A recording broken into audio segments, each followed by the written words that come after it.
দুর্বল পদ্মা ব্যাংক সবল এক্সিম ব্যাংকের সাথে একীভূত হওয়ার পর আরো ৬টি ব্যাংক মূলত আলোচনায় ছিল এই একীভূতকরণে।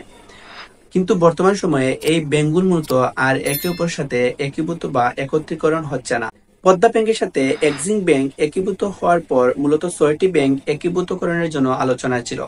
তারা হচ্ছে সিটি ব্যাংকের সাথে বেসিক ব্যাংক, ইউনাইটেড কমার্শিয়াল ব্যাংকের সাথে ন্যাশনাল ব্যাংক এবং রাজশাহী কৃষি উন্নয়ন ব্যাংকের সাথে বাংলাদেশ কৃষি ব্যাংক। কিন্তু এই নিউজটা মূলত চোরাচুরি হওয়ার পর যে দুর্বল ব্যাংকগুলো রয়েছে অর্থাৎ ন্যাশনাল ব্যাংক, রাজশাহী কৃষি উন্নয়ন ব্যাংক এবং বেসিক ব্যাংক, এই দুর্বল ব্যাংকগুলোর গ্রাহকরা তাদের আমানত মূলত এইসব ব্যাংকগুলো থেকে তুলে নিচ্ছে, যার কারণে এই ব্যাংকগুলো আর একীভূত হবে না। তাছাড়া এই ব্যাংকগুলো জানায় বাংলাদেশ ব্যাংকের যে নীতিমালা জারি করেছে এই নীতিমালা মূলত কোনো ব্যাংকই সঠিকভাবে পালন করছে না, যার কারণে এই দুর্বল ব্যাংকগুলা সবল ব্যাংকের সাথে আর একীভূত বা একত্রীকরণ হচ্ছে না।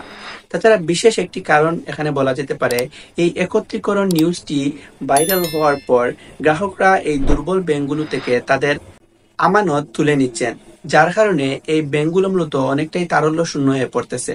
অর্থাৎ পদ্মা ব্যাংক এক্সিম ব্যাংকের সাথে একীভূতকরণ হওয়ার পর যে তিনটি দুর্বল ব্যাংক ছিল একত্রীকরণ আলোচনায়, তারা আর সবল তিনটি ব্যাংকের সাথে একত্রীকরণ বা একীভূত হচ্ছে না। সো ভিউয়ার্স, আজকের এই ভিডিওটি এতটুকু পর্যন্ত। সবাই ভালো থাকবেন, সুস্থ থাকবেন। পরবর্তীতে নতুন কোনো আপডেট আসলে আপনাদের সাথে শেয়ার করার চেষ্টা করব। সবাই ভালো থাকবেন, সুস্থ থাকবেন। আসসালামু আলাইকুম।